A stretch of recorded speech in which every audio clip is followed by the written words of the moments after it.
पंजाब में भी कुदरत का कहर बरपा है। सभी 23 जिले भीषण बाढ़ से त्राहिमाम कर रहे हैं। जो 12 नदियां पंजाब में खुशहाली लाती थी वो फिलहाल बर्बादी पर तुली है।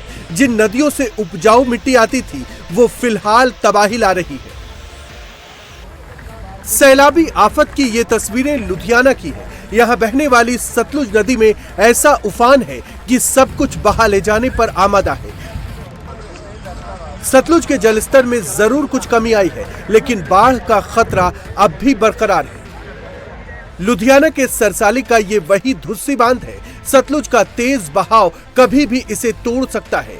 लिहाजा इस बांध को मजबूत करने के लिए सेना के साथ साथ कई गांवों के लोग भी जुटे हैं। सरसाली बांध के टूटने से कई गांवों में बाढ़ का खतरा मंडरा रहा है। लुधियाना का ससराली कॉलोनी इलाका, जो यहाँ पर आसपास के गांव हैं, खेत हैं, उसमें कहीं ना कहीं इस बात का खतरा है कि सतलुज नदी के बिल्कुल किनारे पर यह कॉलोनी है और ऐसे में जो तेज बहाव सतलुज नदी का है पिछले कुछ दिनों से पंजाब के कई इलाके बाढ़ की चपेट में हैं। ऐसे में यहाँ पर इस बात का खतरा है कि सतलुज नदी का पानी वो अंदर कॉलोनी की तरफ ना आ सके। प्रशासन ने कोशिश की, बांध बनाए, आर्मी की टीम भी आप देखेंगे यहाँ पर पहुंची हुई है। अब जो यहाँ पर पहले कुछ बांध बनाए गए थे, पानी के तेज बहाव की वजह से वो बांध जो है वो कट गए, ढह गए, जिसके बाद आज कोशिश ये की जा रही है कि प्रशासन के साथ गांव के लोग मिलकर, इस तरीके से आप देखेंगे लाइन लगाकर एक ह्यूमन चेन यहाँ पर गांव के लोगों ने बनाई हुई है और जो मिट्टी के कट्टे हैं वो एक शख्स से दूसरे शख्स को पकड़ाए जाते हैं। इस तरीके से लाइन लगाकर जो लोग हैं वो अपने इस इलाके के अंदर ये कोशिश कर रहे हैं कि मिट्टी के कट्टे साथ ही जाली से एक मजबूत बांध बनाया जा सके और एक दूसरे का इस तरीके से सहयोग करते हुए आगे किनारे पर आप सतलुज नदी का किनारा देख रहे हैं, वहां पर एक मजबूत रिंग बांध जो है वो बनाने की कोशिश की जा रही है। लुधियाना के सरसाली गांव के सतलुज का बहाव इतना तेज है कि इसके सामने मिट्टी और रेत के बैग्स नहीं टिक पा रहे। ऐसे में तटबंध को मजबूत करने के लिए अब रिंग बांध बनाया जा रहा है।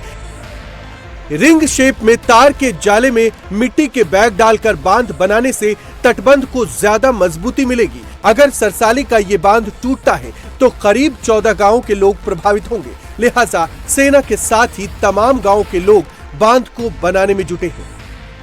लुधियाना के ससराली कॉलोनी, जो कि सतलुज नदी के बिल्कुल किनारे पर है, अंदर गांव है, लोगों के खेत हैं, तेज बहाव जो सतलुज नदी का है वो अंदर जो ससराली ये इलाका है वहां तक ना पहुंचे। इसको लेकर अब फिलहाल कोशिश ये की जा रही है कि इस तरीके से जो आर्मी के लोग हैं वो रिंग बना रहे हैं। इस तरीके से जालियों की रिंग बनाई जा रही है। रिंग बनाकर इसमें मिट्टी के कट्टे बनाकर बिल्कुल किनारों पर लगाए जा रहे हैं, जिसे रिंग बांध कहा जाता है, जो कि एक मजबूत बांध हो सकता है। क्योंकि जब बहाव काफी तेज था सतलुज नदी का, अभी भी आप देखेंगे तो पहले से थोड़ा पानी कम हुआ है, लेकिन अभी भी इसका तेज बहाव है। इसीलिए कोशिश ये की जा रही है कि पहले जो यहाँ पर कुछ बांध बनाए गए थे वो तेज बहाव की वजह से कट गए और अब आर्मी यहाँ पर एक रिंग बना रही है। रिंग बनाकर इसके अंदर जो मिट्टी के कट्टे हैं उनको लगाया जा रहा है ताकि पानी जो है वो अंदर कॉलोनी की तरफ ना जा सके और अंदर के लोग सुरक्षित रहें।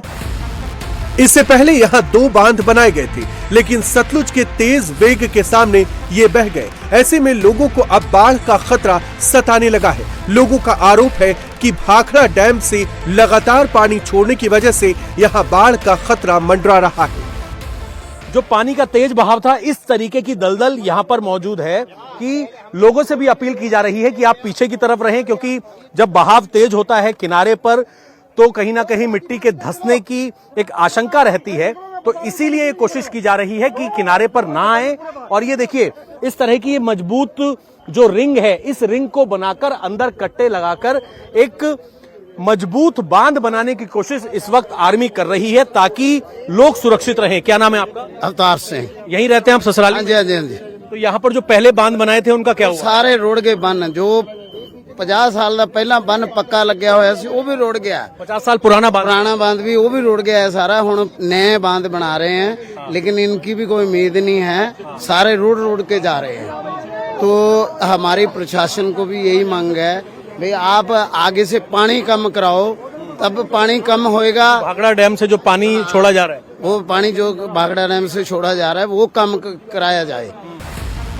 पंजाब के फाजिल्का में भी बाढ़ के हालात बने हुए हैं। सरहद से लगते यहाँ के गांव में सतलुज के जलस्तर में कमी हो रही है। इसके बावजूद हालात गंभीर बने हुए हैं। फाजिल्का में अब भी गांव के गांव जलमग्न है। जहां तक देखो पानी ही पानी नजर आ रहा है। लोगों की मुश्किलें बरकरार हैं और वो सुरक्षित जगहों पर जाने को मजबूर हैं। राहत और बचाव के लिए एनडीआरएफ की टीमें जुटी है। बोट के जरिए लोगों को बाढ़ से बाहर निकाला जा रहा है। अमृतसर में बाढ़ से हालात बिगड़ गए हैं। यहाँ कुछ गांव ऐसे हैं जहां पानी की वजह से सुविधाएं कम पहुंच पा रही हैं। इन गांवों का संपर्क पूरी तरह से टूट गया है। यहाँ प्रशासन की तरफ से खाने पीने का सामान ड्रोन के जरिए पहुंचाया जा रहा है। तस्वीरों में आप देख सकते हैं कि ड्रोन को देखकर लोग नीचे एक चादर पकड़कर खड़े हो जाते हैं और ड्रोन उस चादर पर जरूरत का सामान ड्रॉप कर देता है। तस्वीरों में आप देख सकते हैं कि गांव की चारों तरफ पानी ही पानी है। पंजाब में 4 दशक बाद आई इस भीषण बाढ़ से जनजीवन बुरी तरह से प्रभावित हुआ। बाढ़ और बारिश से अब तक 46 लोगों की मौत हो चुकी है, जबकि किसानों की 1,75,000 हेक्टेयर खड़ी फसल तबाह हो गई है। 23 जिलों के 1,996 गांव बाढ़ के पानी में पूरी तरह से डूब गए हैं। दिल्ली के बाद अब मथुरा में यमुना नदी का रौद्र रूप देखने को मिल रहा है। मथुरा और वृंदावन में यमुना तबाही मचा रही है। वृंदावन का आधा इलाका बाढ़ की गिरफ्त में है। पानी खतरे के निशान से करीब 1.5 मीटर ऊपर है। हथनी कुंड बैराज और ओखला बैराज से लगातार पानी छोड़े जाने से हालात लगातार बिगड़ रहे हैं। लोग पलायन करने को मजबूर हैं। घर मकान सब सैलाब की चपेट में है। रिहायशी इलाकों के साथ ही वृंदावन का परिक्रमा मार्ग पूरी तरह से डूब गया है। जहां पहले पार्किंग थी वहां फिलहाल सैलाब का डेरा है। जहां कथाएं हुआ करती थी वहां पानी ही पानी नजर आ रहा है। लोग कमर तक पानी में डूबकर आने जाने को मजबूर हैं। यमुना उफान पर है, उसका असर दिल्ली में सबने देखा और अब वही असर यहाँ वृंदावन में भी दिखाई दे रहा है। वृंदावन में आप देखेंगे तो परिक्रमा मार्ग पूरी तरह से पानी में डूबा है और जो आगे गांव पड़ता है वो पानी गांव है जो इस वक्त पानी पानी हो गया है। हथनी कुंड बैराज से जो पानी छोड़ा गया था और वही पानी कालिंदी कुंज बैराज से छोड़ा गया और अब यहाँ इस इलाके के परिक्रमा मार्ग से लेकर बहुत से इलाकों में पानी है। आगे जाने के लिए या तो आपको नाव चाहिए या ट्रैक्टर, तो हम ट्रैक्टर पर सवार हो रहे हैं और यहाँ से आगे आप बढ़ेंगे तो पानी यहाँ फिलहाल 2 से 3 फीट है। अगर आप आगे जाएंगे तो पानी बढ़ जाता है। कुत्ते को भी तैरकर यहाँ आना पड़ रहा है।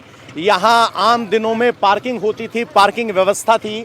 यहाँ पर भी आप देखेंगे तो पानी गांव पार्किंग का जो पोस्टर है वो लगा है और शायद जब ये गांव बसा था तो ज़रूर यमुना किनारे बसते वक्त उन्होंने सोचा होगा और इसी वजह से इस गांव का नाम पानी गांव पड़ा और अब ट्रैक्टर के ज़रिए आ रहे हैं।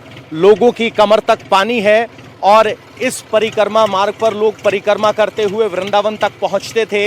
यूपी टूरिज्म ने इस रोड का विकास किया है, लेकिन फिलहाल यहाँ पानी ही पानी आपको नजर आएगा। बहुत से ऐसे कथाएं यहाँ पर होती थी। जो यात्री यहाँ आते थे उनके लिए भोजन की व्यवस्था थी, लेकिन ये सब इस वक्त पानी में डूबा हुआ है। इस इलाके की बिजली को काट दिया गया है और जहाँ तक आपकी नज़र जाएगी यही स्थिति है। ट्रैक्टर सिर्फ इकलौता रास्ता है जिसके ज़रिए आप इस इलाके में आ जा सकते हैं। इस गांव की बड़ी आबादी है और यहीं से आप परिक्रमा मार्ग की तरफ आगे बढ़ते हैं। तो इस तरीके की स्थिति यहाँ यमुना किनारे के घाट में है। धार्मिक मान्यता ये है कि भगवान श्री कृष्ण का जब जन्म हुआ तब भी यमुना उफान पर थी और इससे पहले 2010 कॉमनवेल्थ गेम्स के दौरान यमुना उफान पर थी। 2023 में जब दिल्ली में बाढ़ आई तब यहाँ यही स्थिति थी और अब 2025 में एक बार फिर वही स्थिति यहाँ वृंदावन के परिक्रमा मार्ग पर दिखाई दे रही है।